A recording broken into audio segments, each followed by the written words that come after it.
Imagine flying so high, the sky above you turns black. Below, the Earth's curve is a clear, visible line. You are at 70,000 feet. This is the world of the U-2 pilot. The plane has a nickname. It is called the Dragon Lady. For decades, the U-2 has been a subject of both myth and fact. They say it is invisible. They say it is invincible. The truth is more complex. It's a story of engineering bravery, the constant search for information. It was designed for a single critical purpose: fly higher than any other aircraft of its time. Stay there for hours, quietly observing the ground below. This mission demanded a machine unlike any other. The result was an aircraft that looks more like a glider than a jet. Its appearance is as distinctive as its mission.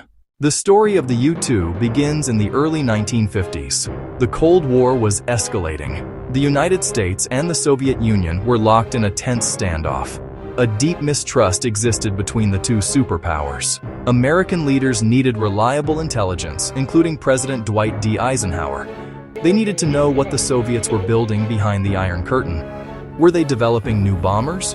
Were they constructing missile sites? Without accurate information, the risk of miscalculation was dangerously high. The existing reconnaissance planes could not fly high enough to avoid Soviet air defenses. A new solution was urgently needed. The answer came from a legendary aircraft designer. His name was Clarence Kelly Johnson. He worked at Lockheed's Advanced Development Division, a secretive unit known as the Skunk Works. In 1954, the CIA approached Johnson with a challenge. They needed a plane that could fly at 70,000 feet for thousands of miles. Flying at 70,000 feet presents immense technical challenges. The air is incredibly thin. This means there is very little oxygen for an engine to burn and very little air for wings to push against to create lift. The U-2 overcomes these challenges through a combination of brilliant design and specialized technology. The key is its wings. They are exceptionally long and narrow, like those of a high-performance glider. This high aspect ratio wing design is extremely efficient at generating lift in thin air.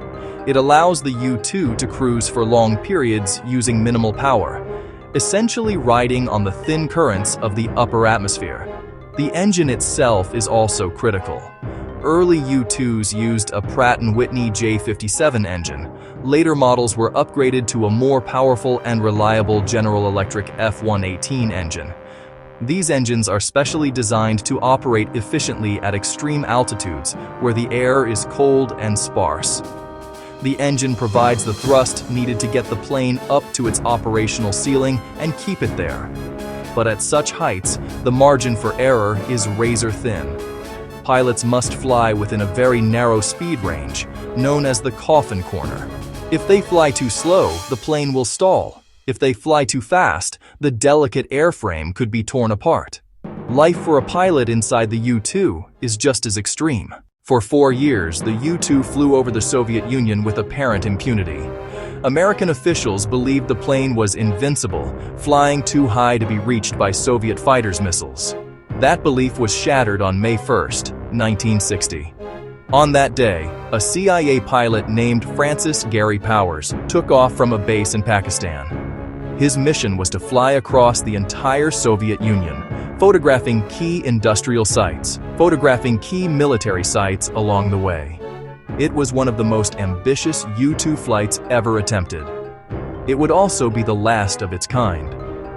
As Powers flew deep into Soviet airspace near the city of Sverdlovsk, his aircraft was targeted. A barrage of newly developed SA-2 surface-to-air missiles was fired at his plane.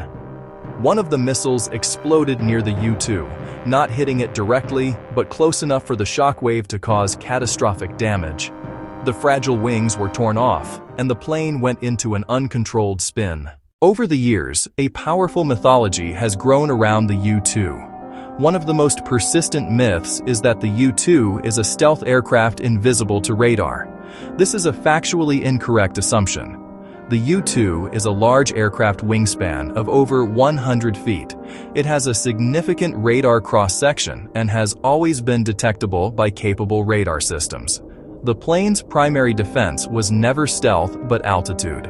In the 1950s, Soviet radar could track the U-2, but their fighter jets and missiles simply could not reach it. The downing of Gary Powers' plane proved that this advantage was temporary. As technology advanced, altitude alone was no longer a guarantee of safety. Another common myth concerns the plane's invincibility. The idea that the U-2 could not be shot down was a core belief among its planners in the early years. Many people might assume the U-2 is a relic of the Cold War, made obsolete by satellites and drones. That assumption would be wrong.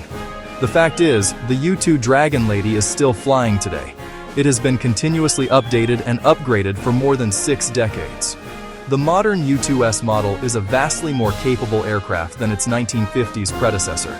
It features a more powerful and efficient engine, a modernized glass cockpit with digital displays, and the ability to carry a wide array of advanced sensors. The Air Force plans to keep the U-2 in service until at least 2040, a testament to its enduring value. In an age of satellites, why is there still a need for a high-altitude spy plane? The U-2 offers a unique flexibility that satellites cannot match. A satellite is locked into a predictable orbit.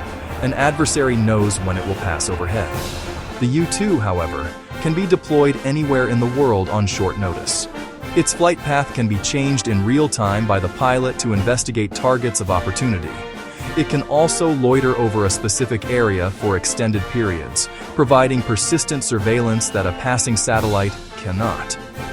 This combination of responsiveness and persistence makes it an invaluable asset. The legacy of the U-2 Dragon Lady is written across decades of history. It began in the tense atmosphere of the Cold War and continues in the complex security environment of the 21st century. The plane is a symbol of technological ambition. Engineers were asked to do the impossible, to build a plane that could touch the edge of space. They succeeded, and the aircraft is still flying.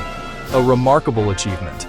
The U-2 proved that focused ingenuity can expand aviation's boundaries. It fundamentally changed intelligence gathering. Before the U-2, information about closed societies came from guesswork, human spies, limited signals intercepts. The Dragon Lady provided hard, visual evidence. It gave leaders a clear picture on the ground. That was shown during the 1962 Cuban Missile Crisis, when U-2 photos gave President Kennedy undeniable proof of Soviet missile sites in Cuba. That factual intelligence helped manage the crisis and avert nuclear war. The U-2 proved seeing is believing.